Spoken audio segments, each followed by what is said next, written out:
I know Alcian have fallen in love with C2O Group as much as I have. They're a private equity fund. They want to make money. They want to put money into a company, make it better and exit. But they're after falling head over heels over this. And they see the upside. They see the growth. They see the potential. And very few companies actually do what they say they're going to do. And we've probably done triple what we've always said. Paul, welcome to the pod. Thank you. Gracing us with your presence all the way from Oz. That's it. What do you do? I run a company called C2O Group, headquartered out of Sydney in Australia. And we work in North America and all over Australia. Okay. Yeah. Why did you start that? To do it right this time. That was probably the crux of it. Go on. I'll ask you, how did you do it wrong the other times then? Well, I have to go all the way back to selling Christmas trees out of the back of my van in college. Let's go all the way back. Look, I grew up in a family business environment in Ireland, in Cork. My father and his two brothers and sister founded a company. They're in the wastewater industry. Very successful business, and I suppose I would have seen the way it was set up and the stresses and the celebrations and every part of it. It was felt by everybody in the family. So from breakfast to dinner at the table, we'd be talking about it. So I saw the way my father treated people, interacted with people, built relationships, minded his people in the business, followed through on promises that he made to clients. So all of that kind of ingrained. I was definitely the entrepreneur of the family, without youngest of 6. So I was definitely the Scot in the background, trying to scheme a way to make a fast buck all the time. Did you always know you wanted to do that? Did you always have that feeling?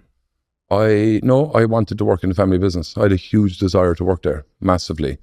But unfortunately, that time, my father, he and his brothers, it was just the eldest Scot.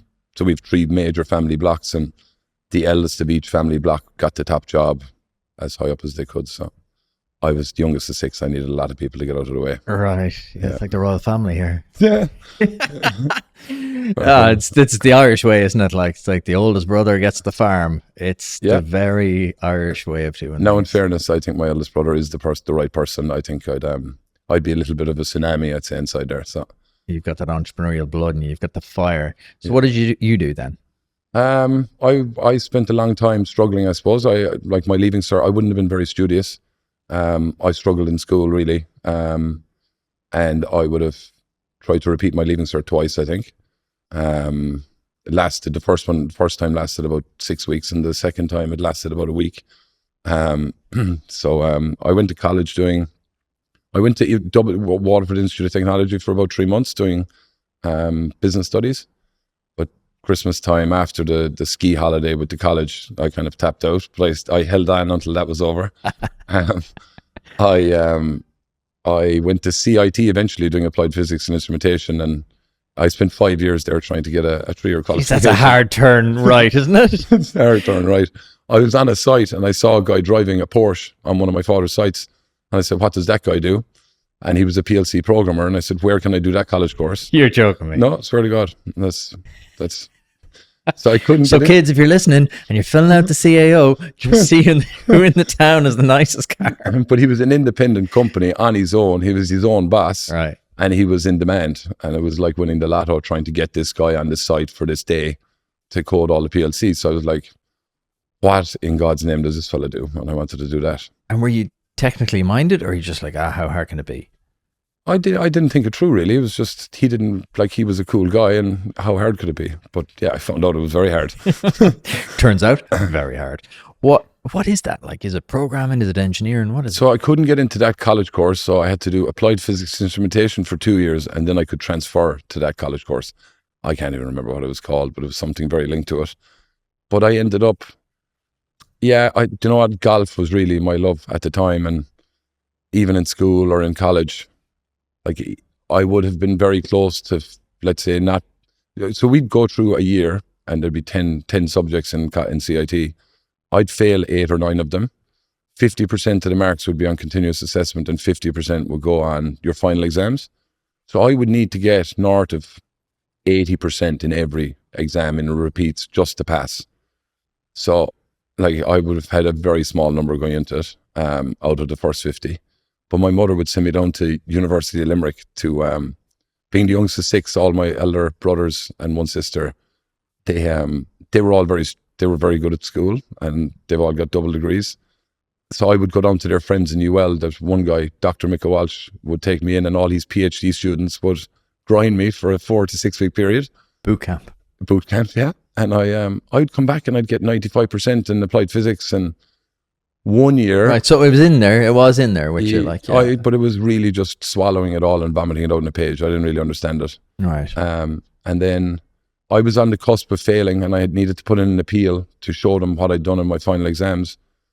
And they passed me on the back of my efforts with CIT golf. So my golf helped me get through college, believe it or not. Okay. Yeah. So golf is the proper passion. Like how much were you playing? Oh, like I would play 36 holes a day, 5 days of the week, and play 18 the other 2. No way. Yeah. And yeah. Did you ever think about going pro? Oh, absolutely. Every day. Fully believed I was going to. Was that the kind of at the back of your head, or maybe the front of your head? Was that the goal? I wanted nothing else, no. But then when you're 21, 22, and there's a 14-year-old beating you by 17 shots in a round of golf above him for Port Rush, you're kind of like, and I was pretty happy coming off of the 78 or 79. And then you hear this young fella McIlroy and he's shooting 61. It's like, no way. You were there when he was... Yeah. I shot 78 the same day on the same course, and he shot 61. So he beat me by 17 shots in one round. You're like, he's probably going to be tidy, I'd say. He got lucky that day. If I had a sliding doors, right? That's wild. So you were at that level. You were trying to get kind of like amateur level to go pro. I was 2 up against Shane Lowry with 3 to play in the south of Ireland in 2007. And like, he's such a class act. Like, I would think back to it, like, he just got it done, like, and it was unbelievable. Like, again, there was nothing he did against me. It was just, he just hit these shots coming in. It's just different. A level of class. And he seems like a sound man. Oh, he's an absolute gent. Yeah, because like we've a few questionable sports stars, but him and Rory, you kind of go, they seem like a sound man. Seem like they have the crack, perform on an elite level, represent the country really well. Yeah, I would never have known Rory. He was very, very protected at that time, but Shane wasn't. Shane was kind of... The Irish Open was his breakout, wasn't it? No one, I think golfers knew him before that, but outside of the mainstream, no one really knew him. When I went to Australia in 2008, that was the Irish Open in 2009, and there was 6 amateurs playing in the event. And the year before, in the east of Ireland in Baltray, Shane was playing in front of me in the final round, and he'd blown up. I'll never forget it. He broke his 3-wood over his knee on the 18th. And I put €20 each way on every other amateur golfer. Owen Arthurs was one of them. But I didn't back Shane because I said, nah, Baltray doesn't suit him, obviously. 1,000 to 1, like. What? Yeah, that's the odds that they all were. I'm trying to remember, did he miss out on a huge payout because that was of that? His caddy. His caddy put €150 each way in him. No way. Had 1,000 to 1, yeah. Good for him. But he didn't get it all. No? They downsized the odds to like 100 to 1 or something, yeah. Oh, after the fact.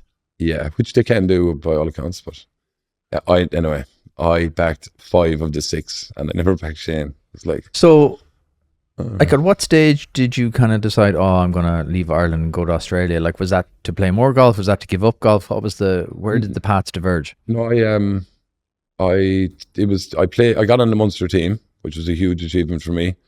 Like Seamus Power was number 1 on our Munster team that year of 8 people. I would have been number 8, barely getting on. And Shane was number 1 for Leinster. Rory was gone so high profile at that stage. He was amateur, but he wasn't playing for Ulster. Right. But it was great fun, and I wanted to wait for that in August. My girlfriend went over in May, and I waited to play golf. It was that important.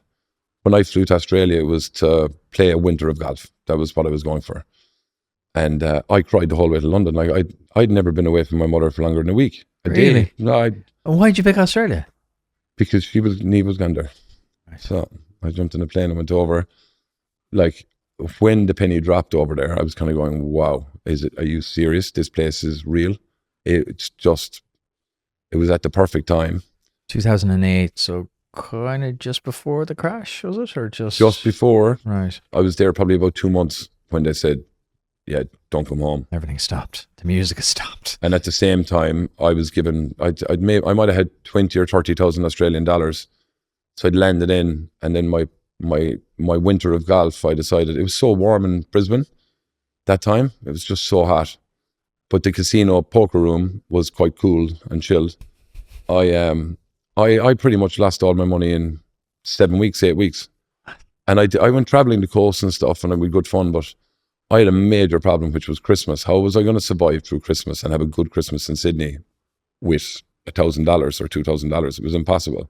So hold on, you just started playing poker randomly. Yeah, well, I'd been in trouble a long time for playing poker.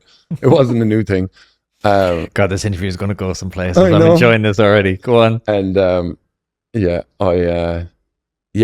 I needed to get a job. And I had a friend of mine from college, from CIT, that had got a job in regional New South Wales, and you'd get paid $2,500 in your hand after tax every week. So I went down there working as an instro. What's that? I was not a good instro. What is that? An instrumentation technician. So Don't even know what that is still. You'd install, Say it again. I still don't know. You'd install instrumentation on a brand new project. It was a pulp and paper mill they were building and a recovery boiler. But the recovery boiler was like 15 stories high. It was a big project. And Visi Pulp and Paper were building it.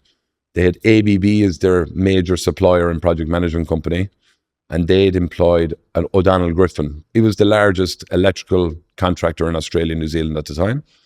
So I went to the site, and my plan was to work there for 7 weeks before Christmas and then have enough money. I'd have surely 10 or 12 grand saved up by then. My rent was like $100 a week in a motel, sharing a room with my buddy. And Niamh stayed in Brisbane to stay saving money as well during that 7 week period. And about 2 weeks before I left the job for Christmas, they were looking for a supervisor to run the recovery boiler. And I just kind of went, I wouldn't mind that. And I came back after Christmas, luckily, to that job. And it was from there, everything kind of started. Momentum just went from there very quickly. And what about coming home? You just kind of parked that for a while, or just the crash, or why didn't you come home to play golf? No, it was just work had turned into my passion. Literally, I had a team of 30, 40 guys in the recovery boiler, lots of them Irish. And the fun was off the charts. I obviously was making a lot of money at the time. I was making a lot more than $2,500 a week after tax now at this stage. Thinking they got you back with a big offer. I was like, he didn't just come back for the crack there. Like, and no, it was unreal. And I learned about, it was just great fun. And because I'd worked on the ground, I understood what it was to have a supervisor. So I would never ask anybody to do anything that I wouldn't be willing to do myself. So it was a good bond. So we'd went there. That was good fun.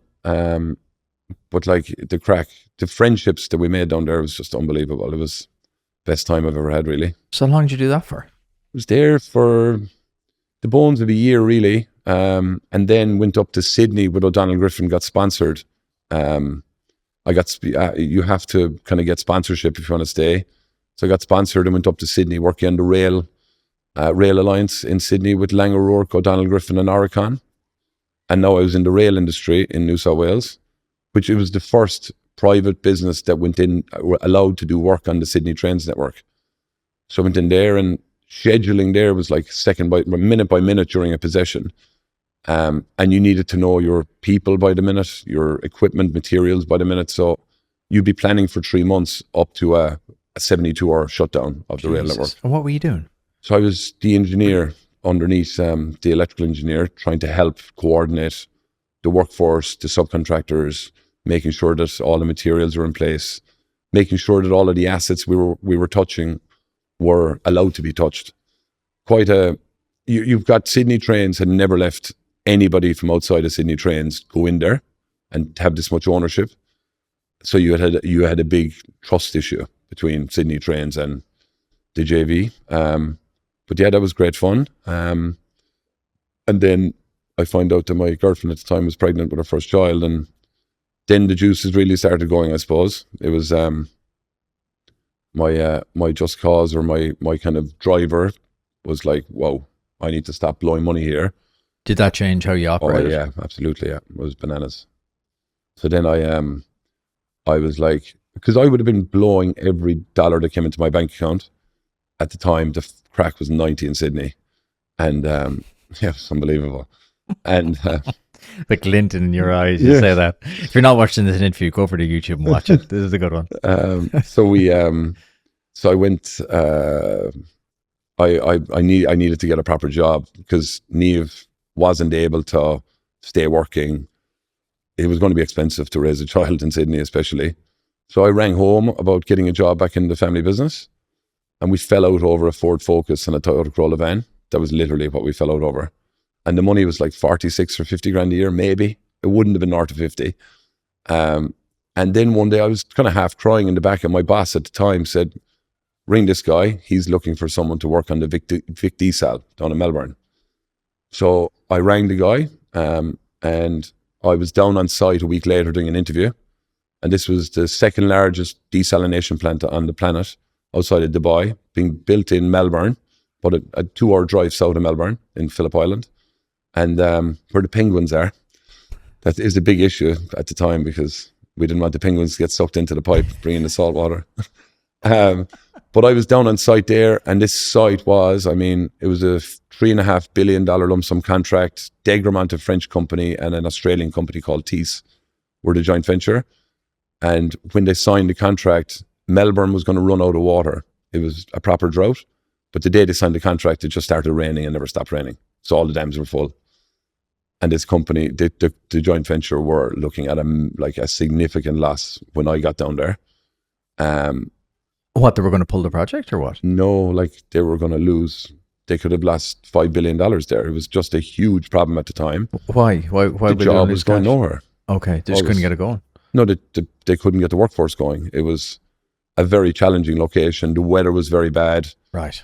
The land was not as it was meant to be. Let's say that the workforce were not motivated to work. So I was there probably for about 6 months with some great people. So you got the job, moved down. We got free accommodation, 160 grand a year, and a free car. So the free accommodation and the money. Happy days. Was happy days. And yeah, I went down there, and I would have worked 20 hours a day learning my job. It was the main intake substation, and the main plant substation was my area. I convinced the project director to let me subcontract it out, and I subbed it out to O'Donnell Griffin. Now, I didn't know any of those guys in Victoria, but I knew I could manage a contract from being around it in the family business. I couldn't manage it any other way. Like, I wouldn't have been able to manage it myself. So your way of getting the project going was to go back to what you knew, which was subbing it out. Which was this tiny little area in the corner of the plant. Like, there was probably 5,000 people on the project. I had 50 people in my little corner, but it was the most important corner. And when the real boys came in to fix the job, and this guy, John Barraclough, who would be an absolute legend of the Australian, the construction industry in Australia, like this guy he's held CEO of big companies doing multi-billion-dollar revenue. He was the project director of the Sydney Olympics. Just an absolute hero of a man. He came in, and he would have really cleared out 2 levels of management, and he picked me out of a very low down group, and just said, you're one of my 6 or 7 guys that's going to get this job built. And I never got an email back from him with anything more than yes, no, call me. That was all I ever got from him in an email. I love that. Yeah. Keep it simple. Yeah. He used to smoke cigarettes around the job. And I remember when the Degremont guys on our Saturday morning meeting wanted to make it a smoke-free zone, he just started laughing. He was like, no.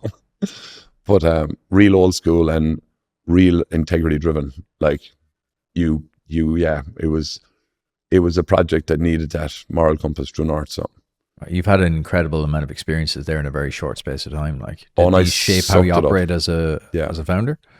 Yeah, I think the fear of not being able to provide for Sean and Niamh was probably the reason that I worked so hard. So I went working 20-hour days. It was bananas. Yeah. How did you manage that then when Sean arrived? I was probably really good at the time because the job was probably about 4 kilometers from where we lived.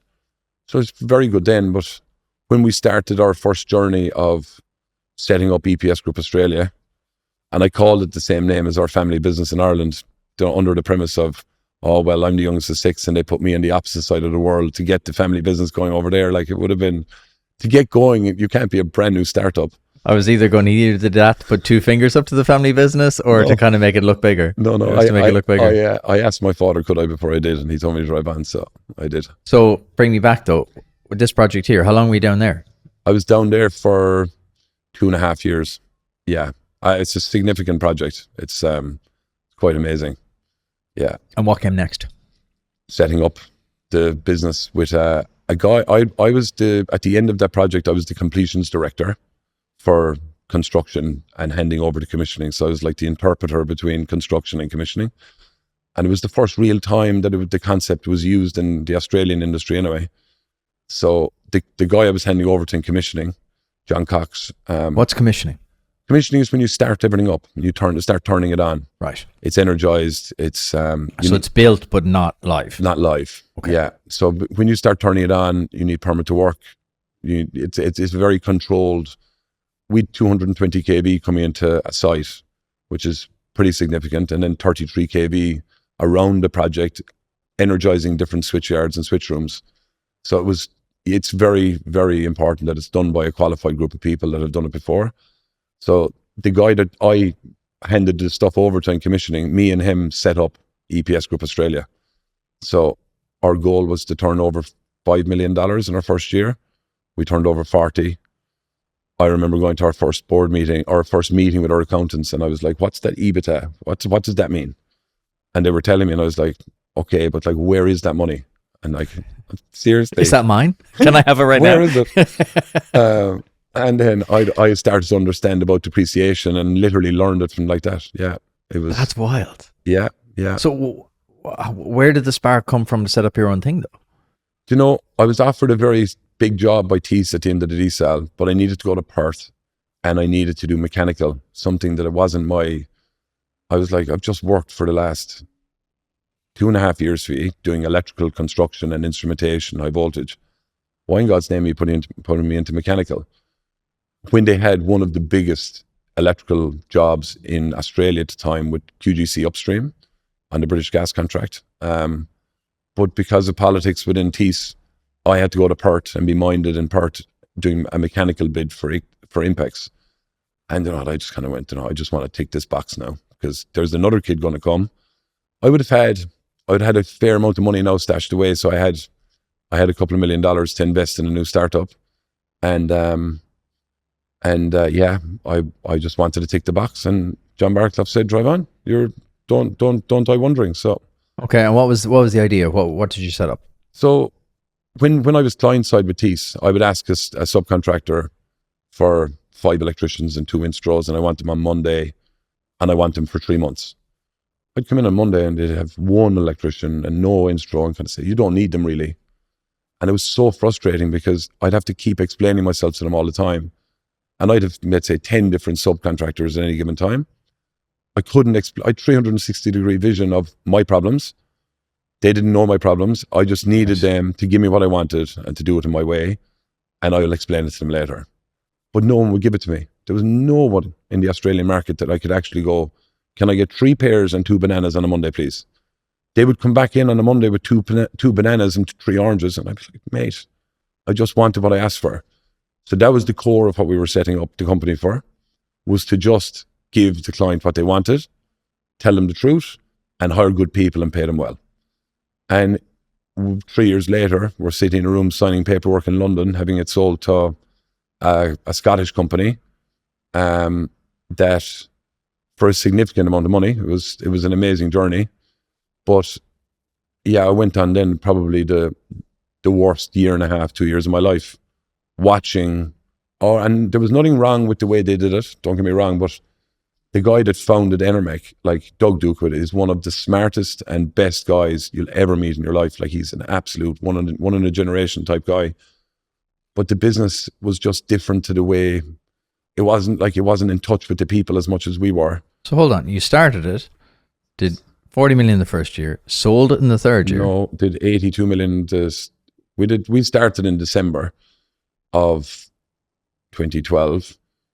The financial year goes the 1st of July to the 30th of June. Right. So I think we did 5 or 6 million for the first 6 months. Yes. Then we did 42 million. Then we did 84 million. And then we were on the way to doing 100 million. But we sold in December 2016 or 17. It was very quick. Why'd you sell? I thought I thought we'd reached our ceiling. And along with, we were approached. We didn't go out to sell it. We were approached. So the idea was put in our heads. There was big tax incentives at the time as well. So you got a lot of the money off the table. And so, yeah, probably money, but also deep down, I didn't really believe that we could go much further. And to be honest, when I look back on it, it was probably the right call. It wasn't, the team wasn't there to go on the way it was. So did you stay with the company then, or did you move? I stayed with the company. I had to move to Houston I was pretty much in charge of our stuff in America. And then I took charge of another section of the business over there. And yeah, very different culture, very different environment. So just very different to the way we would have operated. What did it feel like though, going from owner to employee? With Doug, it was easy but you couldn't get Doug all the time. But it was very hard with everybody else. They didn't get it. There wasn't many other Dougs in the business. Someone described it to me recently. They were talking about their earnout, and they were kind of saying, "Oh, look, I hate it. I've all the responsibility and none of the power to solve the problem." People are still coming to them going, "Oh, Paul, I need this, I need that," and you're like, "Well, I'll have to put that up the chain." Whereas you're used to making decisions quickly. Was it like that, or was it just different for you? It was just the business. The Enermic business had grown so big and so fast, and it was an absolute cracking business. Everything they did in different services in the same industries. So we would have been real electrical instrumentation, high voltage. They were industrial services. They were pipelines underground. They were cranes offshore. They did training facilities where they'd upskill drivers on cranes offshore. They were on the back of the North Sea, really, the offshore expansion. That's where they all came from. But it was a different environment. It was a different culture, I suppose. Maybe it was because of so many wounds over the years of being taken advantage of by people. But it was different, but it was still a cracking business. It was, I think now I'm looking back only from our discussion earlier about some of the things I've realized in the last few weeks. Yeah, I think it's just learning from learning from experiences. I won't say mistakes. And they're all experiences. They're only mistakes if you repeat them again and again, right? Yeah. They're experiences if you learn from them. Yeah. At what point then did you go, nah, I don't want to do this anymore? Oh yeah. I was 7-8 months in. I would have been emailing Doug 6 months before the final end of the exit saying, "Mate, just leave me go now." The enjoyment was totally gone out of it. Didn't enjoy one bit of it. And it wasn't because of any individual person. It was just overall, the machine was just different to what I thought it was going to be. And you'd moved to the States as well. I was in and out of Houston. I'd fly from Houston to Sydney. Yeah. Not an easy commute. It's not, but sure, I was celebrating as well. Someone had put a ball of money into my bank account. So going to Houston, coming back to Sydney was probably the detox of the celebrations as well. It was a crazy period in my life. And again, a number of things were at play. A lump of proper money put into your account. You're celebrating. You're in an environment that you feel that someone's burning your company down. And yeah, it's all just playing really brought me to my lowest point in my life by far. Really? Yeah, by far, yeah. Hugely, yeah. In what way? Just personally, I was broken. I was absolutely broken. Come the end of the earnout, I was totally broken. Barely able to stand up. Probably took me, I'm going to say 12 months, but it probably took me 24 months to get my feet back underneath me properly, yeah. And confidence has only come back in the last 12 months, to be honest. Really? Yeah, big time. What drove that? What brought you there? A number of factors. I think too much alcohol was definitely one of them. But just stress and not enough good people around me that had done it before, I know what you mean. Probably, yeah. And you've had a life-changing event. When you do think about it, you've built this thing pretty quickly, and then someone hands you a life-changing amount of money. Yeah. We had this chat over coffee. Irish people aren't used to having money. No.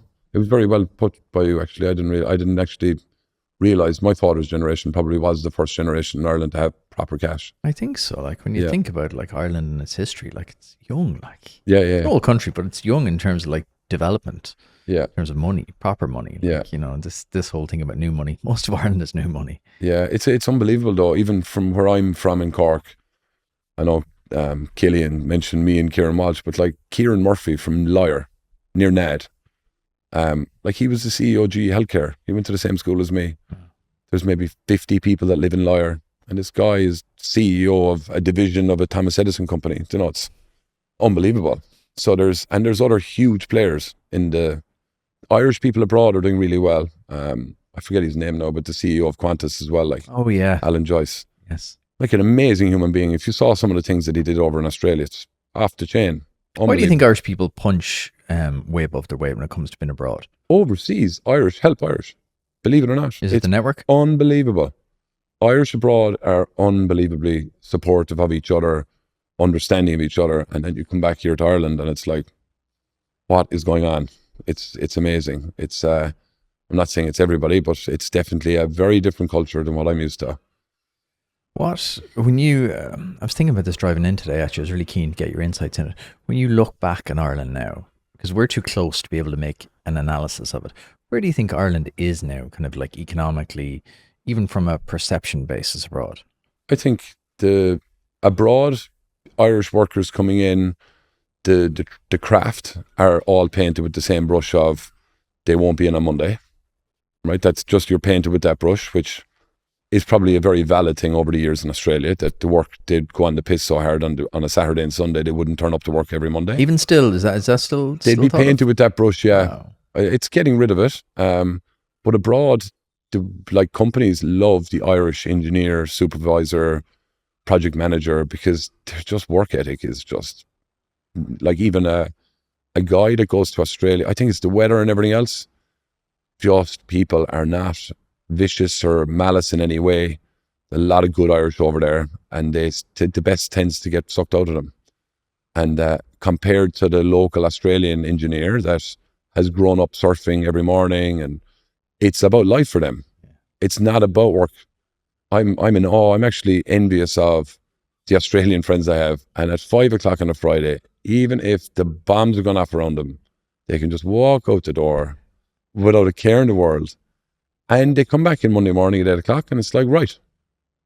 And it hasn't affected them all weekend. Like if I left something, I'd be envious of it, That because Irish they're dead. guilt, like. They're dead right. Yeah. They're dead right. I think it's trying to find the balance between the two, right? I think Irish people we're getting a bit better. I think we're a bit more aware. I think me and you were chatting, you know, the older generation might have just you put it lovely, didn't put oil in the engine, like just kept burning and burning. Whereas I think the younger generation are finding a bit more balance, but it's trying to find that sweet spot between keeping the work ethic high and driving on, but still being able to have the crack and enjoy yourself and be with your family and things like that. Absolutely. So you think it's a combination of those factors. And then when you come home, because you travel home a bit, what are you seeing happening? Like, what are you seeing happening in Ireland? What's your kind of impression? Dublin's very like Sydney. It's unbelievable. I have two friends that work for me, or two finance people. One that left to move home about 6 months ago, Sean Flanagan, and Sarah Grace is back on a holiday.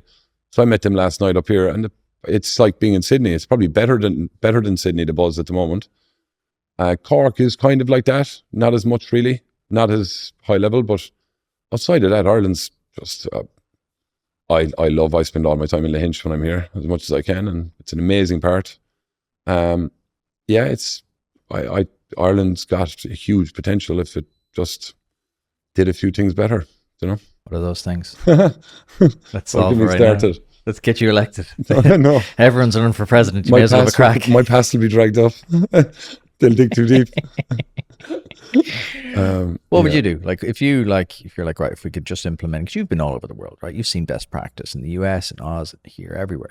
Like what would you do? Like because you've seen the best business practices, what would you do even from a business point of view to make Ireland more competitive? When we sold our company in Australia, the Australian ATO, the tax office, had a rollover relief, they called it. So capital gains tax was at 45%.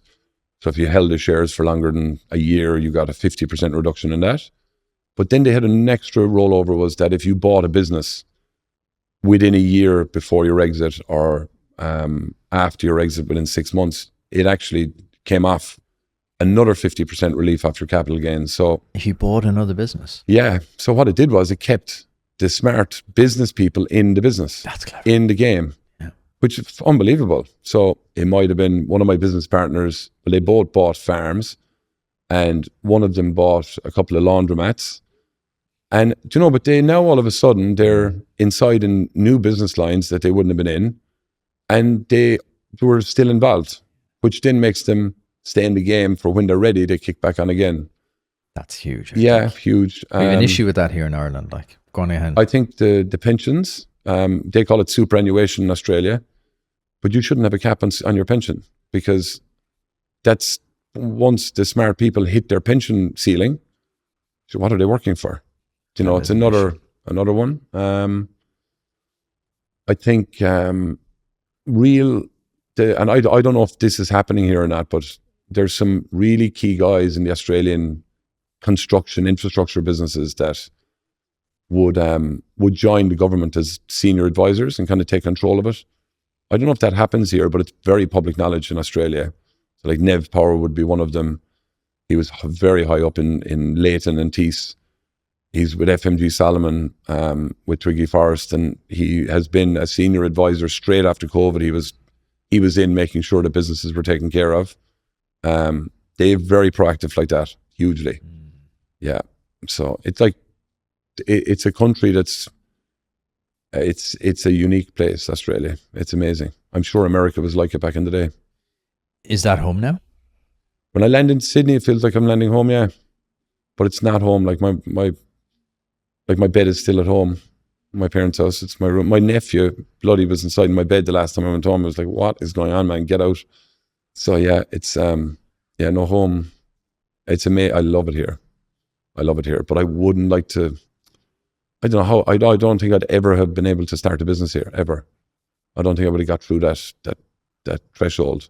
So I've awesome, like, I'm in awe at likes of Kieran Walsh with National Beauty and stuff. I'm in awe at anybody that's got a business going here, because it's not an easy place. It's far from it. Very hard. You made a lovely point over coffee earlier about your environment. Your environment matters. Like, you think shifting your environment shifted something in you. Yeah, and situation as well. Like when we started, when we'd gone through the journey, and I was like, it was in the middle of COVID, probably 3 or 6 months into COVID. Let's just say I wouldn't have been very aligned to the restrictions of not driving 3 kilometers. I would have the odd time got the ferry from Belfast to Scotland and drove down to Heathrow and flown to play a golf tournament somewhere. So I would have been known in Australia. And there was a man in Australia called John Schaefer that he married a girl from Cork, and he sold his business in the year 2000, and they moved back to Ireland, to Cork, to relocate for their kids, for their upbringing. Now, they lived there for 5 or 6 years, but they lived alongside Niamh, my girlfriend and then wife, in Cork. And when we went to Sydney and with the EPS Group Australia company, we bumped into them, and I became best of friends with John. Now, John went to school with Phil Green, the founder of Alcion. So when you meet them for dinner, the two boys are just fighting about silly stuff, like you're not the smartest person in the room, and like they'd be literally having it on. So during COVID, they'd invested in a company in Europe. They couldn't travel over the restrictions, but they knew I was doing a little bit of travel. So I went doing due diligence for them on this company in Israel, it was actually. But I was able to travel to Europe easily to meet them, meet the team. So I spent probably a year doing that. Christmas Day. This was after your exit, was it? Yeah, where are we in the timeline now? So just 2020. refresh me on the timeline. So you'd exited the business in what year? 2018. Start of the 9th of June, 2018. 9th of June. Burned in I your know memory. the days, yeah. Yeah. Was that the day you finished the earnout, or was that the day you got That was the day I jumped on sold? a plane and flew out of Houston. Okay, so that was your last day. Yeah, it was my last day. So then you said you kind of the next kind of 6 months to 12 months, even 24 months were challenging. Yeah. And then it was when the lads kind of contacted you in 2020. You were like, right, this Would could it be be a new March or April version. time, maybe June time? Would I do some work? All I was doing was playing golf. I was living the dream. We'd been to Australia in December and January 19 and 20, and we were probably going to move back. Okay, so you were kind of hopping between the two places then, were you? No, we'd literally at the end of 2019 we went on a 6-week trip to Australia, and we were going to move back probably in June or July once they finished school, the kids. Okay. And we were going back to Australia. Definitely by September we were going to be back there in 2020. COVID obviously kicked in shortly afterwards, and then in probably May or June I got contacted by John in Sydney. Would I help him with this investment in Israel? So I started back into it on Teams calls, and like Christmas Day 2020, I spent 8 hours on a Teams call to Phil Green. What? Yeah. And he fell asleep for a good hour of it. And I was coming in and back and in and out, kind of going, hello. What, just trying to do the deal or what? No, what was the urgency? It was just trying to get, it was a great business. You had an inventor founder that wouldn't spend money on anything but inventing. So you'd give him $10 million and he'd be after spending $10 million inventing the next 10 apples for his basket, but he wouldn't start selling the 15 apples that he already had in his basket. So if you apply marketing and sales and business ops to that. He had no salesman. So it was and he had his distribution being done by his main competitors. So when they got the distribution rights, they just threw it into the drawer and he just didn't get it. So it didn't work out. I tried very hard. And I really thought I was going to get it over the line. I'd offered to invest money in it now at this stage. I was going to be the CEO and I was gone. So, it was an unbelievable business. So when it didn't work out, and I could have asked for whatever I needed to ask for in fees, and it could have been a 6 zeros at the end of it for sure. I just said, I wanted you to have a look at this IM, Phil. And he just said, done. Have a look at what? I built an IM at this stage about this new C2O 2.0. What's an IM? An information memorandum. Okay, sorry. I'm like, what? I'm a genius. I know I've done it twice enough. So many acronyms. I've done it twice. I was trying to think of what an IM fucking stuff is. But an old memo. Yeah. So you built up. So while you were kind of noodling on this investment deal, you were kind of thinking about the next thing, were you? Yeah, something sparked probably about 3 or 4 months before. Right. And myself. Did that get the juices going looking at this deal? Did that get the juices going again for definitely. a new thing? And it was I was so scared that if I went back into the industry, it had been said to me a few times. I'd heard the comment, anybody can do it once. Oof. Now, I probably could have made it up in my head as well as someone I said wouldn't mind just doing it the once again, getting your payout. So I... Did that bug you? Oh, yeah. Did it? Oh, proper, yeah. Really? And my daughter, I remember in May saying to me, oh, Dad, is all you do play golf? Do you not work? I remember kind of going, I'm a wicked hard worker. So, because it was back to then before... What age was she?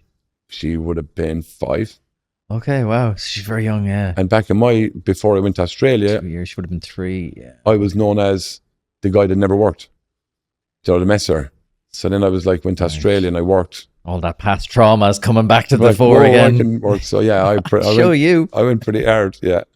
So I went back and look, I'd done my research on Phil. I dealt with him and it all worked out really. I flew to Australia the week before the restrictions, or the week after. It was 2 days after the restrictions were lifted where you didn't need to do 2 weeks of quarantine.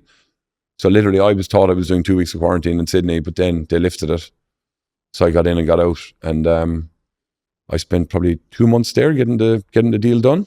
What was the deal? Like, what were you doing here? You come up with a new idea for a new company. Yeah, so we'd a company lined up in Melbourne to buy. Okay, you were going to buy a company. And we had a company in Houston that we were going to buy. Oh. And both companies were severely impacted by COVID, but they were great companies. The one in Australia, in Melbourne, I dealt with on Vic Diesel. They were a subcontractor, real specialist high voltage testing and like high voltage company really. So I'd known them. The company in the US, I had actually tried to buy his previous business in our EPS Group Australia journey. I went to the US that time, but I hadn't figured out the game over there. So then we bought both businesses. Now I wanted to buy them both on the same day. Phil convinced me. I was like throwing all my ties out of the pram. I was like, no, if we're not buying both, we're not doing the deal. Why did you want to buy them on the same day? It was all linked.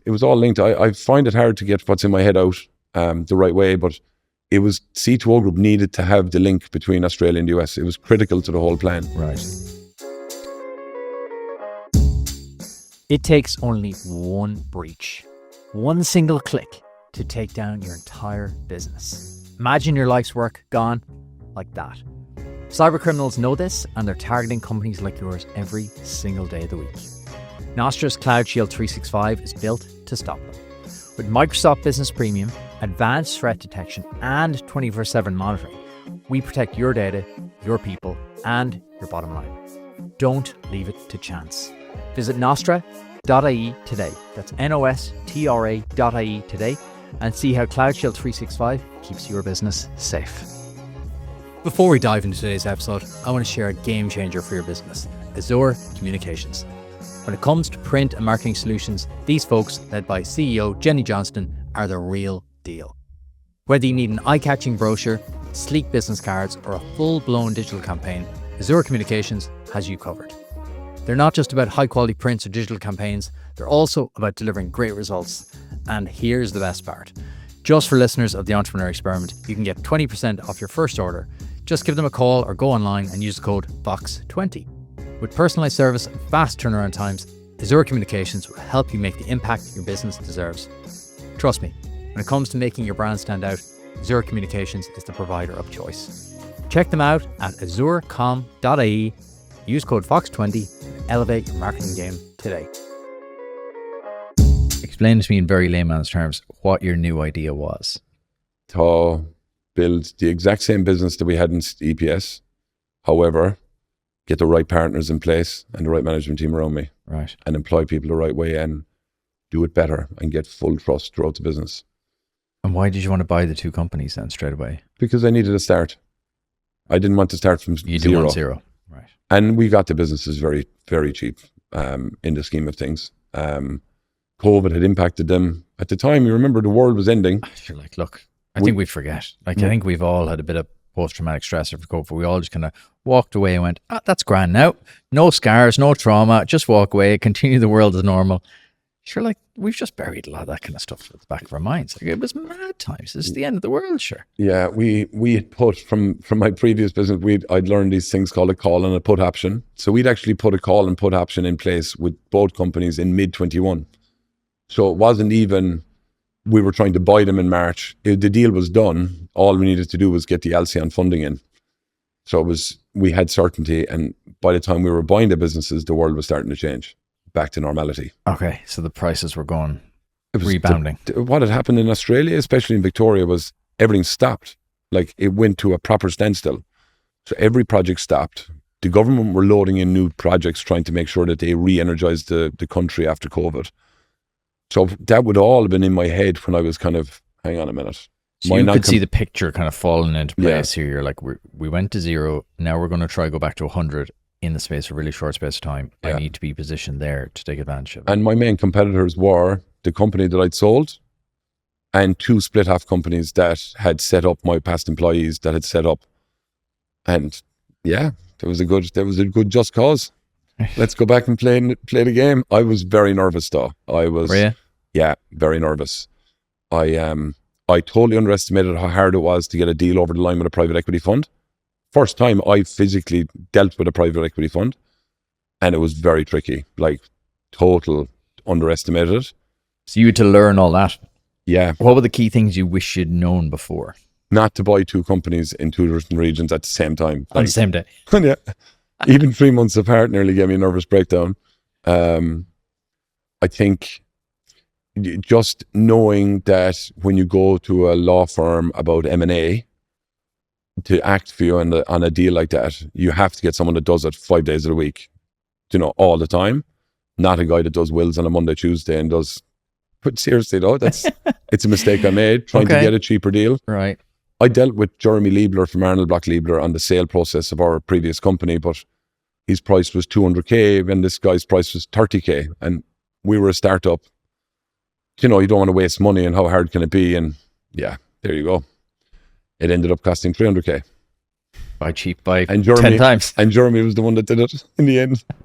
Big smug look in his face. You come back in the door. Yeah, no, they're great. They're all one group. And they're all great friends.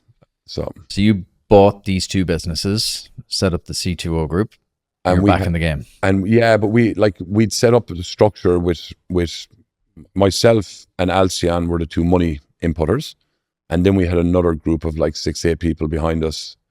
We had 6 people at Topco that had shares, quasi like shares gifted to them really in the scheme of things. And then the shares in the US business, there were minor shareholders within the business that we bought. So we didn't buy 100% of it. We bought 88% of it, let's say. Okay.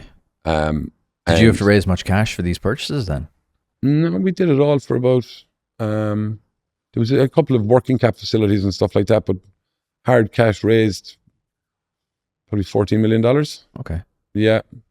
Like, so I would have been a major chunk of, there was 3 of us. And yeah, I would have been a major chunk of it. And Alcian would have been a bigger chunk. And through the first year and a half, really, it was about building trust between both sides. And I just made an absolute commitment to myself. I was never going to lie to them. I was going to tell them the truth all the time. I'd been warned about private equity.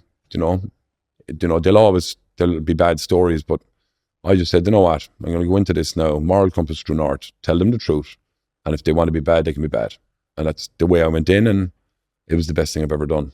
Well, you're being yourself, right? You were taking all the lessons you'd learned from the past and you're just being yourself. Yeah. And I wouldn't be, like I remember going to Phil probably 5 months in, and we'd got our first big win. And it was 150 people into that project. Like, there was 20 employees in both companies when we started it. And then we brought in 68 people on top. So there was 28. Company went from losing 50 grand a month to losing a lot more. But we had it all planned out. We knew it was going to take a year to get going. And I remember going to Phil in Sydney. I look back now, he must have thought it was crazy. I didn't realize who I was dealing with really at the time either. But I was like, I don't know, I need something like 5 million or 10 million. I don't know, but can I have it? Yes or no? And like, it was just, and I would have just stormed into the PE office, like, where's Phil? It was just, I've come a long way. He's an absolute hero of a man. There's a beauty in naivety too, though. There's a beauty in being totally fresh, total different approach to things. Yeah, I think he definitely saw something, even through the DD, and it was probably the investment in Israel back in the day. He just saw something, and he half, I'd say, is living his giggles through me as well. So yeah, he's a special man. So what was the first couple of years like then? You're back in, what year is this now? This is 21, 22? We're in 22. We're in 23 now. We're at the end of 22.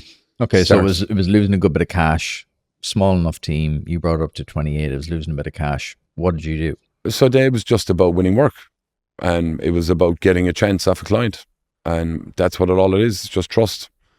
Give us a go to be better than that company over there that you're giving 100% of the work to.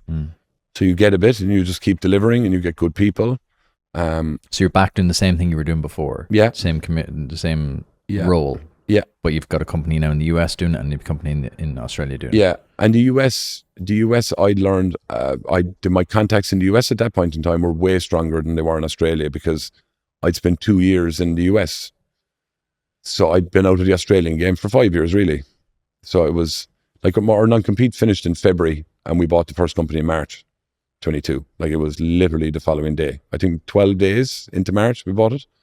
So I was a bit disappointed that I'd lost that 12 days. I was chaffing at the bit. What was your feeling when you walked back in the door? Well, I suppose you didn't walk back in the door, but when you signed the deal, right, you're like, yes, the first one's over the line. What did you feel? Pure excitement. I'm top of the world. I'm sorted for life. Oh, what else could I need? And then slowly realized it's paper and it's worth nothing. And there was no one to hang around with, because there was no one else with money at my age. And it was boring. Right. And you're just waiting to get back into the game. Yeah. Yeah. But I needed time to kind of get my brain back right as well, because I'd been through a traumatic experience, let's say, throughout the whole lot of it, the good and the bad. It was proper learning curve. And where was your brain then when you bought these two companies? Like, what were you feeling? Like, were you like, yes, I'm going to do this because of this? Or where was your brain? Anxiety through the roof. Really? Like, oh man, stop. Unbelievable. I was so scared. I was having nightmares that it wouldn't work, just the fear of failure was just so strong. It was unbelievable. I think that's really interesting though, because people listening, I think, would be very surprised to hear that. And thanks for sharing, because I think a lot of people would look at you and go, sure, he did it once. Like, he's been through it all. Like, I think there's this myth that, oh, once you do it, you don't get anxious, you don't get imposter syndrome, or you don't get like nervous anymore. Whereas like all the great people I meet, like you, they still have it with them. They just get better at managing it. Yeah, I think it's like it's one of those movies, where someone gets picked to go on the Premiership soccer team and they're like, woohoo, losers, we'll see you later. But then you come back a week later with a broken fucking knee and you're, whoa. Yeah. So I'd kind of fallen off my little rosy perch, I think. I did in my head anyway. And so were you proving it to yourself that you could do it again, or were you proving it to others, or both? I was just, I needed it for myself, I'd say, more than anything. It was, for myself, really. I knew that couldn't be the last go. I was in Ireland. I tried a lot now in Ireland. Like, I tried to set up an F45 gym. Yeah. Not a good investment for me anyway. I'm sure other people have had better experiences, but it's still going. It's going good now, but like, when did you do that? At the very start, like I was opening it in 2019. I'd invested in other health clubs. I was a buzzing investor, but like I'd no interest. Like I couldn't keep my attention span for longer than 10 minutes. And anything that I did get involved in, I just got too involved in. So it's just literally, I was nearly training in the F45 at one point. Like, I think I've been to 4 classes there in its entirety. Like, I go in to go for a shower and steal the hoodies because they're really nice hoodies. Yeah. So what were the lessons then you learned from that experience? Is it like stick to the knitting, go back to what you know, or what were your lessons from investing in other projects? I just never invest in something that I don't have control of or a hand in. I won't invest in anything that I don't understand or couldn't get my head around. Yeah, but I see so many opportunities with helping people with businesses that, yeah, I'd love my father to get a USB stick into his head now 40 years ago, and my uncles, because and again, it's, as you said, it's new to this economy in a lot of ways, but in Australia, it's not new.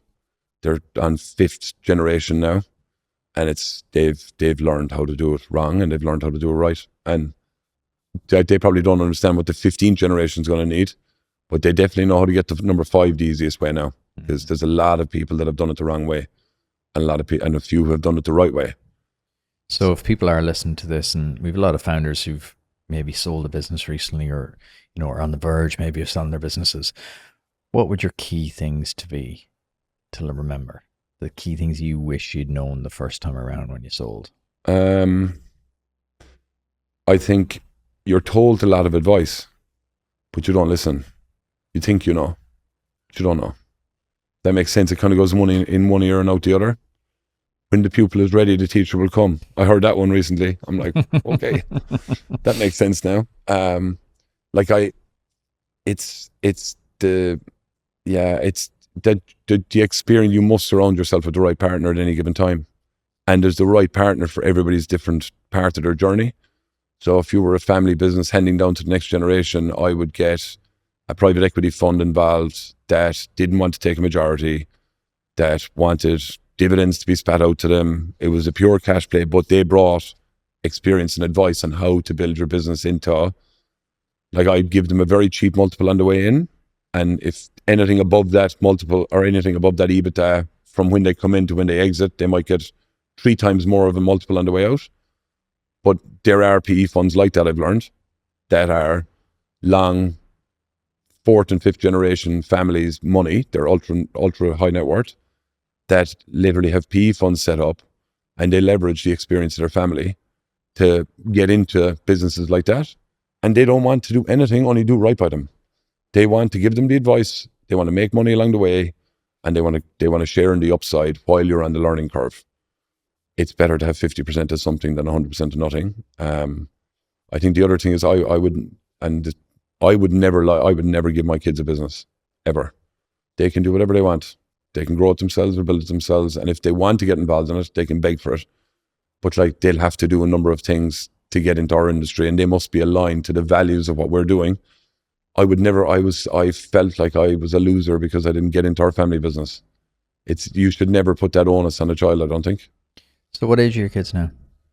14 11 and 9. Okay, so in 4 years' time, 5 years' time, to go to college or not, depends. You might be having that conversation. How does that go? They were in Australia now for 3 weeks. They came back 2 weeks ago, so we had 3 weeks there. Alcian, the P Fund, they own Lego in Australia, so my kids got to spend a day working in Lego. I definitely prefer to go work there, no offense. I had them working in our business. We put up a video on LinkedIn recently of all of the founders' kids shouting out the values of the company, and they were having meetings, and we'd fake people lined up for them to ring and try and recruit people, and it was awesome. They got their own T-shirts, and we gave them a letter afterwards that they were employed once they were 16 years of age. That's cool. My 15-year-old was raising purchase orders and having fun. And then they went working in Combank for a day on the trading floor. Alcian took them in around their place for a few hours. Alcian do a great thing with kids where they give them $1,000. They show them how to invest. They show them how to trade. And then they come back on the Friday and they give them their advisors for the week.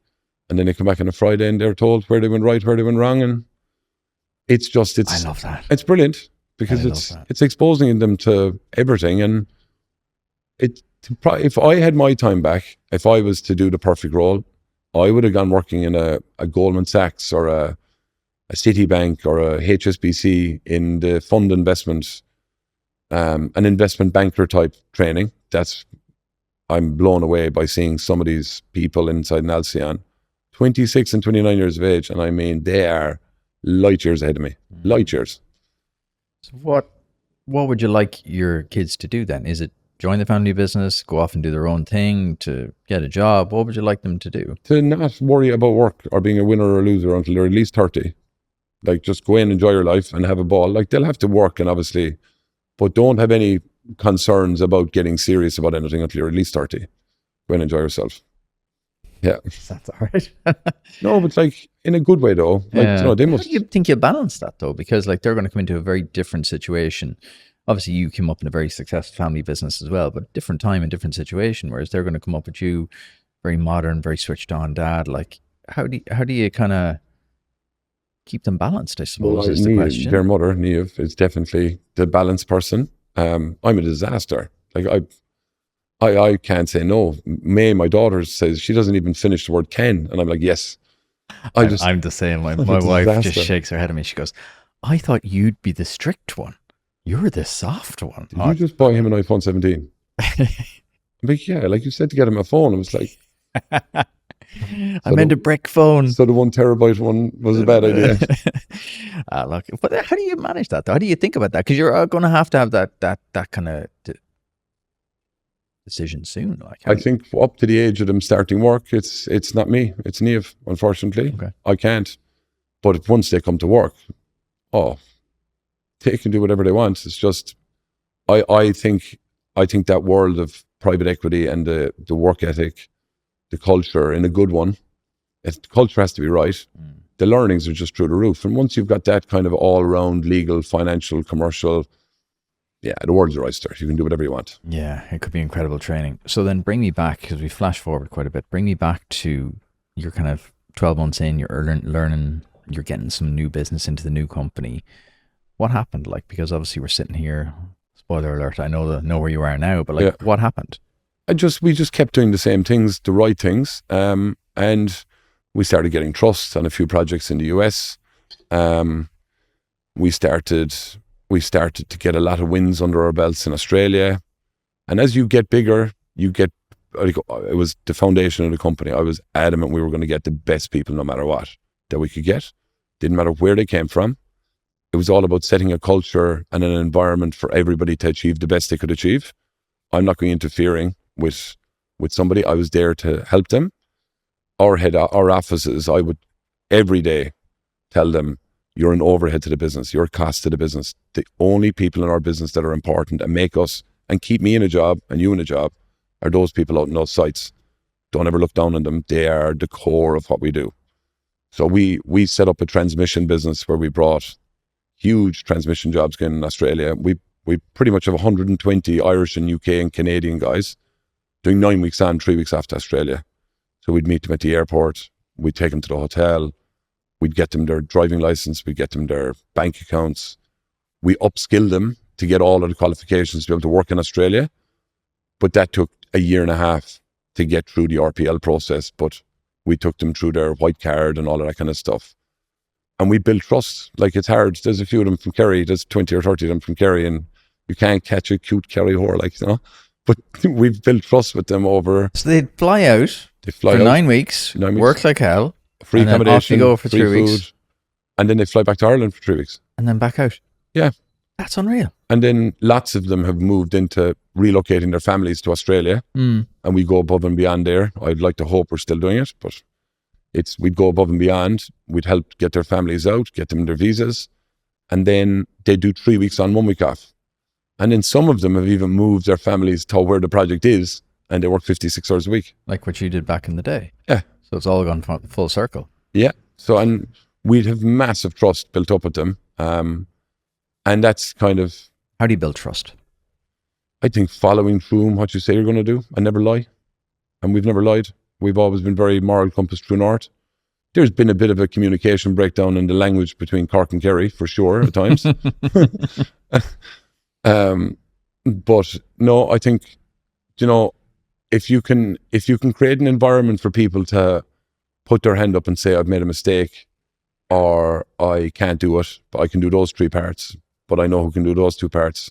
Now you've got a very competent person in a perfect environment, and that's what we have. Like, it's an amazing place to be around at the moment. It's unbelievable. No ego and self-awareness is a killer combo. Phil Green, like, I've never met anybody he's no ego whatsoever. He actually thinks everybody in the room is better than him. But they ran a thing 2 weeks ago in Alcyon where an AI versus Phil Green, who calculate the IRR off these balance sheets. And as long as the accuracy didn't need to be anything better than 0.5%. So if it was 0.5 or higher accuracy, Phil won. No way. 0.4 and below, the AI won. And he was telling me the story, and he goes, yeah, but it was only to 0.5. I'm like, what is IRR? Yeah, I did pass maths, so we're gonna skip along nicely. I did the same. Look at us now. So then, obviously you built momentum in this company. Like, so what happened? Like, bring us up to speed. So that was only 2022, right? 2022 we so started. We're sitting here in mid 2025. Like, that's not long. Yeah, we. So bring me up to speed on where we are. Like, we're 800 people. From 28. From 28, yeah, and definitely going to be double that by February next year, if not quadruple that. Only if the growth can be controlled. So we have a lot of senior people coming in now, kind of making sure now anybody that I hire is someone that I know and trust, or known by someone that I know and trust. So do you mean people around you? So we've new leadership coming into the company now. It's been coming in, and it's coming in over the next while. So I've got 6 real top tier senior people joining in the next. 2 have joined already, and 4 are coming in the next 2 weeks. And these guys, it takes, when you actually eventually get their trust to join you, it's not a 4-week notice period with these guys. It's always 3 months or 6 months. So I've been working on this from 12 months ago, and now only just in time they're coming. So it's a significant time in our company. People say this all the time, the people. But what is it for you that makes a great person to join your company? Okay, so IQ would be huge. IQ, they must be smart. I don't need a degree, I need smart. What's the difference? I think lots of people can have a degree and not be smart, not have common sense. Maybe it's common sense. IQ and common sense, I'd say. Integrity, honesty. If they don't have honesty, a really good person that lies to you is worth nothing, because you don't know what's real and what's not. Hardworking would be massive. They must have that drive in them. And I think a sense of humor, because if they can't laugh about it, like, they just go crazy. Because it is crazy. Some of the stuff that goes on is mental. Yeah. So you're at 800 people now. And we are definitely double the size. Like, with the orders we have, we're definitely double the size by February. Definitely. And we could be north of 3,000 by next May or June, but we need to control it. And it's now, with the new leadership coming in, and with our new kind of This infinite game that Simon Sinek's guys talk, it's touched everybody in the company, and it's now we're going to make sure we do it right. The relationships we have with our clients is so straight up and down. We like our values of we care and protect our people, we act with integrity, and we follow through. The caring, protecting our people are our clients, they're our employees, they're our subcontractors.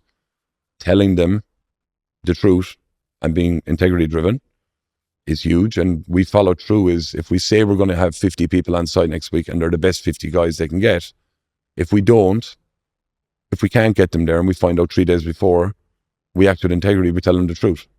It's just this revolving circle of perfect values. And then that Simon Sinek's talk about the finite game and the infinite game.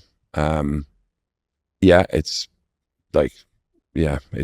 been quite an emotional couple of weeks for us. And we've got a conference in Mount Juliet in mid-September. And That's just because you can play golf there. That's the entire reason it's down there. Yeah, it's an incredible spot.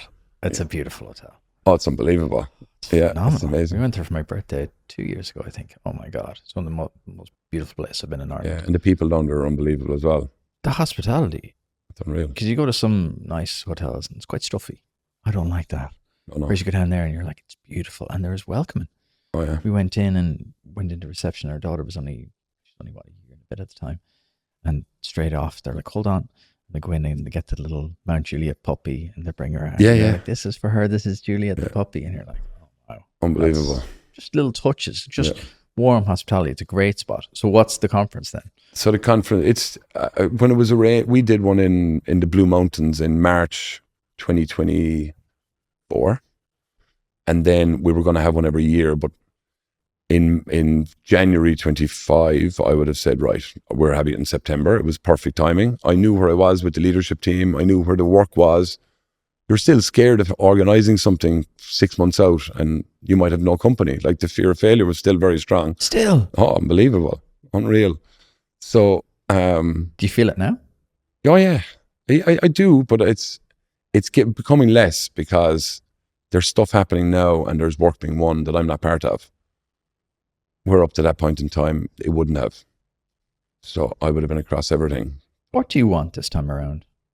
I want to build an infinite company, really. I want to build a team that will last for a long time and generations to come. Something we built our values and our mission. And again, like I had to learn what was the vision, what was the mission, what were our values.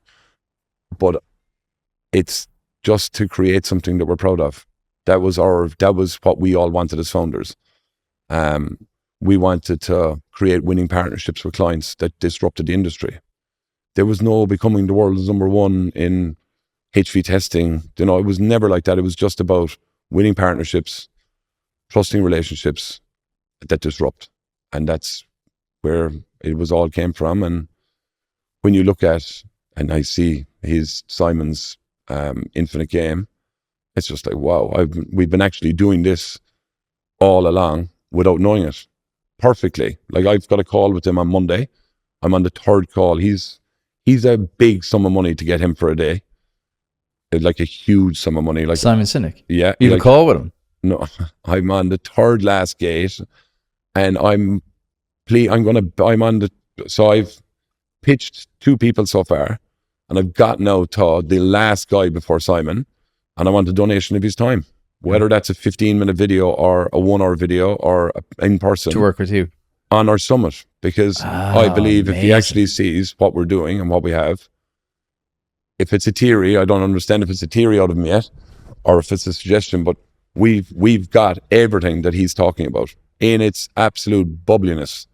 The only thing that we don't have is, and we do, but it's only dawned on me in the last 48 hours that we do, is the just cause. Because my just cause can't be the company's just cause. And the just cause of the company is the values. I only realized that, I think it was last night maybe, or the night before. So yeah, I think he'll be blown away when he sees what we have. And my personal journey, I think once he hears it, I hope he will do a donation of time up to a point, because I've my private equity fund definitely won't sign off that many zeros. It's just $250,000 payment. Oh. That's cool though. But I like the way you're thinking. You're thinking big. Like you're thinking going, oh, why can't I get Simon Sinek? Like I think that's what we need more of in Ireland is this thing going, oh yeah, I like the talk, but now I'm going to go to the main guy. But that was the intent the whole way along, was if he's talking the truth about what he's talking about and he believes in it that much and he wants to change the world, well, he's got the perfect audience here to change 800 people's view on everything. And 800 people, if they teach 10 people each, he's spreading his word a lot deeper. I can't believe I've never heard of him. It's phenomenal. Yeah. Start with Why was the big one. That was his big kind of breakout. And then the Infinite Game. I think the Infinite Game is a better theory. Oh, I think it's more relevant to where we are now in the world. I think it's just he's hit the right note. How do you balance everything? That answers it. I don't know. I think I'm getting better. I'm definitely got awareness of it now anyway. Awareness is there, I suppose. But patience and balance are not something that comes very naturally. You seem like a man in a hurry. Like, do you know what? It's trying to get out what's in my head. I find it very hard to communicate some of the head would be spinning. To get it out is quite difficult. But I am... I've surrounded myself with unbelievable people now, and they get me, and they know I'll be coming back 2 minutes later laughing, and they get it. It's just it won't be clear to them for a while. Like we're in the middle of an acquisition here in Ireland at the moment, and 6 months ago when I went to the board with it, they were like, "What are you doing?" And I pretty much said, "Well, if you're not supporting this, I'm leaving C2O Group and I'm going to do this on my own." And they were like, "Okay, come back, mate. We'll back you up." I'd throw my ties out of the pram, but now they can see it. You know, they're like, do you know what I mean? At the time, I just didn't have time to sit down for a day and explain it to them. Right, you couldn't. So how do you do that now? Like, because this is definitely a big problem most, if not all entrepreneurs have, is that urgency and that vision, and you want to do it right now. Yeah. I'm very guilty of this myself. I'll make a decision and I'll do it that day and I'll book the venue. But like trying to explain that then, or did I not tell you about that? Like the amount of times I've said that is, did I not tell you we're doing the Sugar Club November 30th? Oh, sorry. Yeah, we're doing, you know. Yeah. How do you now get that across? Phil's helped me with that. Like the Alcyon structure has helped me with that. That's been, you know, the processes, the procedures, the management of funds. When you actually go through the steps of following the system, right, and you always have the back door to get something done in a quick hurry, which I tend to use too many times. It's just I'm being made aware of it. You've now used it 5 of the last 6 times. Right. But well done for using the system that one. You know, we're training you slowly. It's just awareness, really. You know, and they've helped me with that hugely. It's I know Alcyon have fallen in love with C2O Group as much as I have. You know, they're a private equity fund. They want to make money. They want to put money into a company, make it better and exit. But they're after falling head over heels over this. And they see the upside. They see the growth. They see the potential. And very few companies actually do what they say they're going to do. And we've probably done triple what we've always said. So how do you look after yourself? You look like you're in good shape. You seem fairly clued in. Like, how do you look after? We talk about the body, the brain, and the business in the podcast, trying to see how do founders manage all three. So how do you look after yourself? Honestly, 12 months ago, I would have been looking at people that were obesely overweight, especially in Texas. And I'm like, how in God's name could you get to that size? Like, I could not be any worse on my body. And like, I'm 110 kilos. How can you get to that size? Because I could not be any more abusive to my body with drinking and food and like terrible. I was so fit going into the company C2O. And now, to be honest, I just go for a walk in the morning, or I do something, I go for a walk. And when I'm on a call, I'll just go for a walk outside when I'm on the phone. Besides walking around the office or sitting down, I just go for a walk. I don't do any running. I'm going to try and do a bit of gym gear, but I don't know. You look like you're in good shape anyway, so you're doing something right. Walking. You heard it here first. Walking. And then in terms of your own mental side of things, you referenced it earlier, you had a very tough time after the first sale. So what's different this time around? How do you mind that balance? Alcyon and Phil Green, that whole structure. Okay. So they've done it before. People, yeah. People, the right people this time? Right people, yeah. And then just someone that's done it before, like Phil's ran companies in 3 different continents at the same time. So he gets it that you're going to lose a lot of sleep. You're going to have to mind your body. He gets it's just when you do the wrong thing because you're so tired and you snap at somebody, it's just, mate, that's normal. Like, you've had 6 hours sleep in 3 days, mate. You're all right. So that kind of just that comfort of knowing you're not a Looney Tune has made a huge difference this time, for sure. Okay, before we get to our like kind of quick fire round, what's the next? You kind of alluded to earlier, like you're going to try double and maybe treble. Like, what's the kind of if we're sitting down here in 12 months again? Like, what would you love to have happened in the next 12 months? Next 12 to 24 months. What would you love to? That we're better at following our values in 12 months' time than we are now. That would be huge. We're better at doing what we do in 12 months' time than we are now. And I think if we could diversify, we're going to try and get into the European market now pretty heavy, especially Ireland and the UK.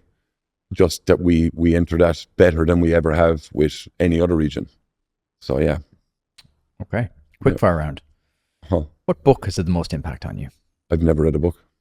No way. I swear to God, no. Bob Rotella was given to me by my aunt when I was playing golf. She was trying to get me to become Zen. And she's told me more, but I got the 3 P's from it: practice, patience, and perseverance. Honestly, I've never read a book.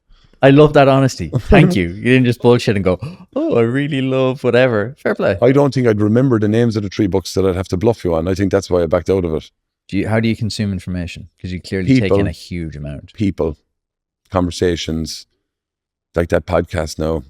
I very rarely even finished one of those, but people and talking to them and learning it myself by doing. I think that's knowing what you're good at is the key thing. Yeah. And not forcing yourself to work on your weaknesses. I was thinking about this today, actually. I think too often we just drive ourselves to try work on the weaknesses. Oh, I must become a reader. I must become that. If that's not how you learn and that's not how you get information, yeah, there's quicker ways to do it. What's your superpower? Perseverance. I remember when I was playing golf, trying to be a professional golfer back when I was not a good amateur.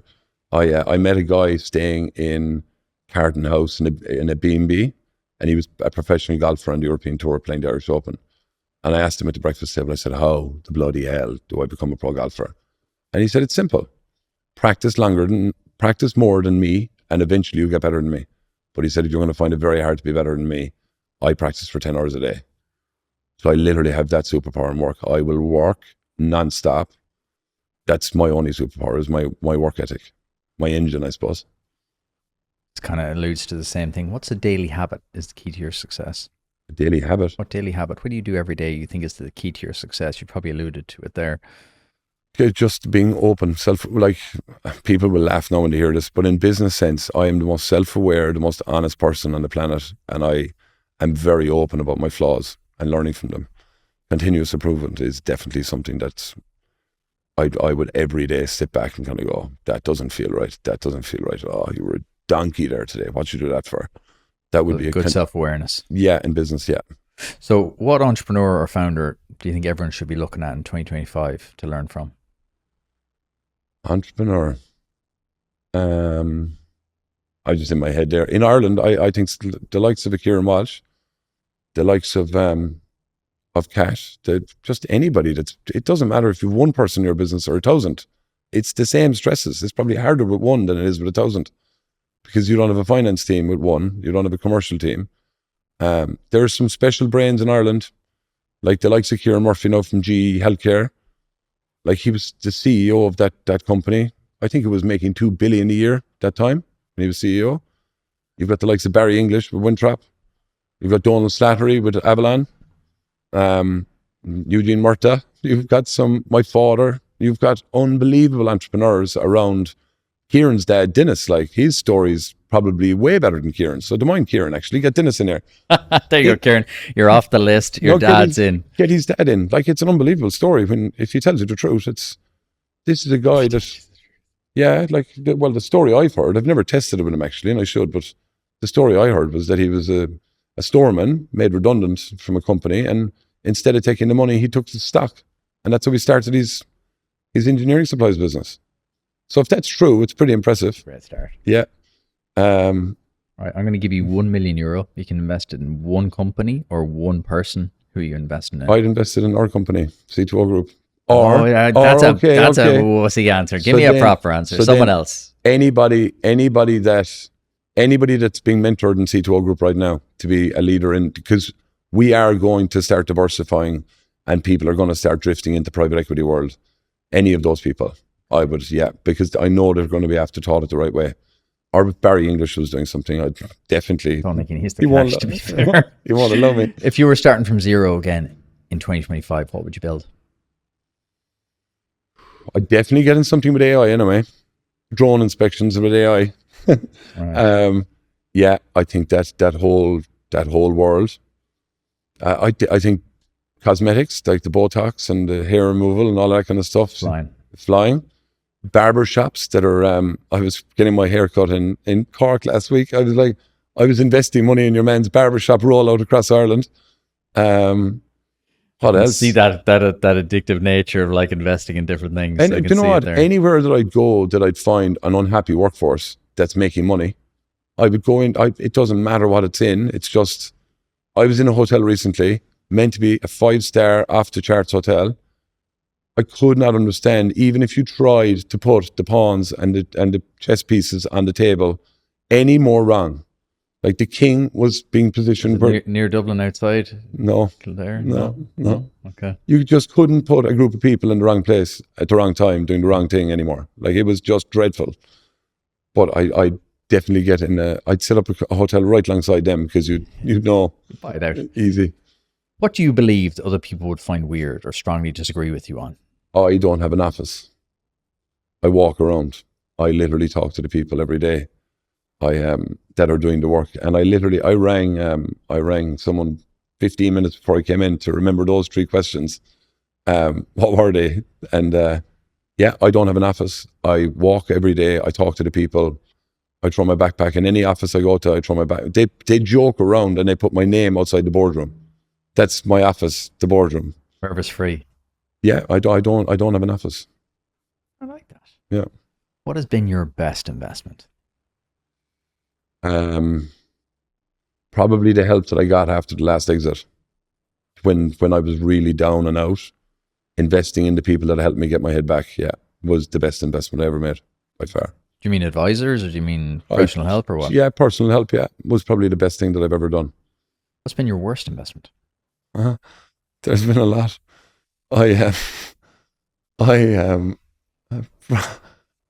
In myself after when the money landed in my account, investing in the fund, the celebrations was probably the worst investment. Anything I've done where I haven't been involved in has been a bad investment.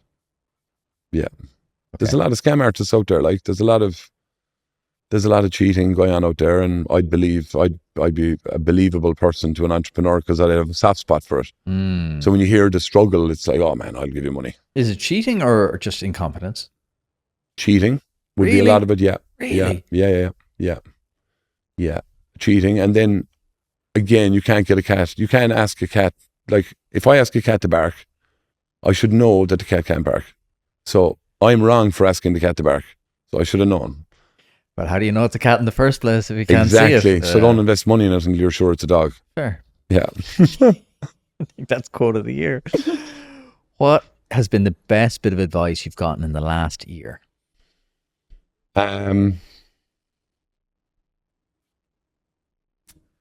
To make sure we don't, to not drink the Kool-Aid was probably, it's reminded to me, but drinking the Kool-Aid is just believing your own.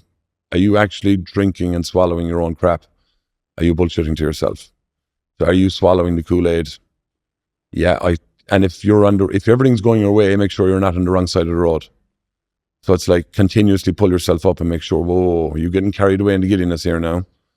And pulling yourself back and grounding yourself. Because when everything's going up, it can go like that very quickly. And we're on a project right now where there's been a fatality on another company's employee, and like that would just devastate us. Like I don't think any of us founders would survive something like that happening to one of our people. So yeah, just calm the chaps and make sure you do things properly and don't get carried away.